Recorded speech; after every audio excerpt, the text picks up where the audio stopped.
कर्म फल की कहानी। एक बार एक व्यापारी ने नया नया काम शुरू किया। उसके लिए उसने एक लड़के को उस काम में रखा। वह लड़का अपने काम में बहुत कुशल था। व्यापारी ने सोचा कि लड़का इतनी मेहनत करता है, क्यों ना कमाई का 10वां हिस्सा इस लड़क को दे दिया करो। इससे 10 बंद का पुण्य भी मिल जाएगा। वह लड़का पूरी ईमानदारी से काम करता था और व्यापारी ने रहने के लिए उसे अपना पुराना मकान दे दिया था। कुछ ही सालों में उसका व्यापार बहुत ज्यादा तरक्की कर गया। एक बार किसी कंपनी से अच्छी डील हो गई और मुनाफा करोड़ों में हो गया। अब व्यापारी का व्यापार बढ़िया चल रहा था। जब मुनाफा करोड़ों में होना शुरू हुआ तो उसे 10वां हिस्सा जो लाखों में बनता था देना मुश्किल लगता था। अब व्यापारी की नीयत बदल गई। उसे लगा मेरा व्यापार अच्छा चल रहा है, अब इस लड़के के बिना भी मेरा व्यापार तरक्की कर लेगा। उस लड़के को रास्ते से हटाने के लिए व्यापारी ने उसके खाने में कुछ मिला दिया, जिससे उसकी तबीयत बिगड़ गई। व्यापारी बहाने से उसे अस्पताल ले गया। वहां उसने डॉक्टर के साथ मिलकर उसे जहर का इंजेक्शन लगवा दिया और लड़का मर गया। उस लड़के के आगे पीछे कोई भी पूछने वाला नहीं था। व्यापारी ने अपनी पत्नी को बोल दिया कि तबीयत ज्यादा बिगड़ने के कारण उस लड़के की मौत हो गई। लड़के की मौत के 1 साल बाद उसके घर बेटा पैदा हुआ। उसके घर में बहुत खुशी मनाई गई। धीरे धीरे लड़का बड़ा होने लगा। 21 साल का होते ही उसकी शादी कर दी। शादी के अगले दिन ही लड़का बीमार हो गया। उसे ऐसा रोग लगा कि डॉक्टरों को भी समझ में नहीं आता था कि उसकी बीमारी क्या है। उसका सारा पैसा धीरे धीरे खत्म होने लगा। लड़के की पत्नी को दिन रात ताने सुनने पड़ते कि इसके आने से ही लड़का बीमार हुआ।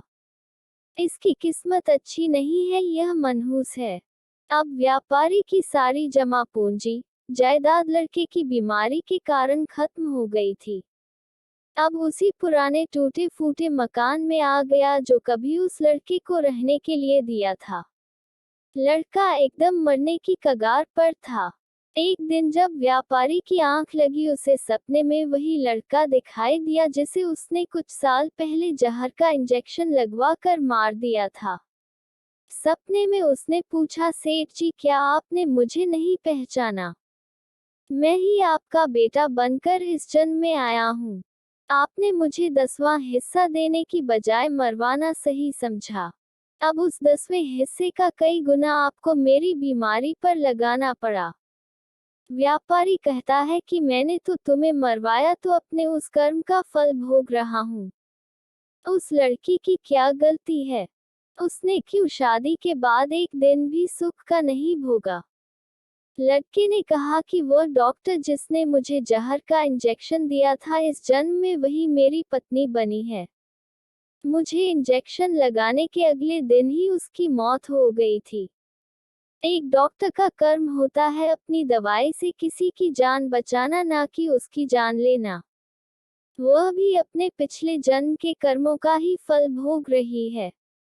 जब व्यापारी जानता था कि उस लड़के को इंजेक्शन लगाने के अगले दिन ही डॉक्टर एक दुर्घटना में मर गया था। जिस दिन व्यापारी को सपना आया उसी दिन उस लड़के की मौत हो गई। सच ही कहते हैं, कर्म फल भोगना ही पड़ता है। व्यापारी को उसी जन्म में भोगना पड़ा। उसका बेटा मर गया और उसकी जमीन जायदाद सब खत्म हो गई। डॉक्टर को अगले जन्म में उसकी पत्नी बनकर भोगना पड़ा। कर्म ही इंसान को महान या दुष्ट बनाते हैं। अच्छे कर्मों का फल लौटकर जरूर आता है।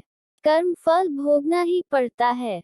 नकल मत करना। कहानी जिसमें एक दंपति अपने कर्मों के कारण भगवान शिव द्वारा की गई कृपा का फल ना पा सके।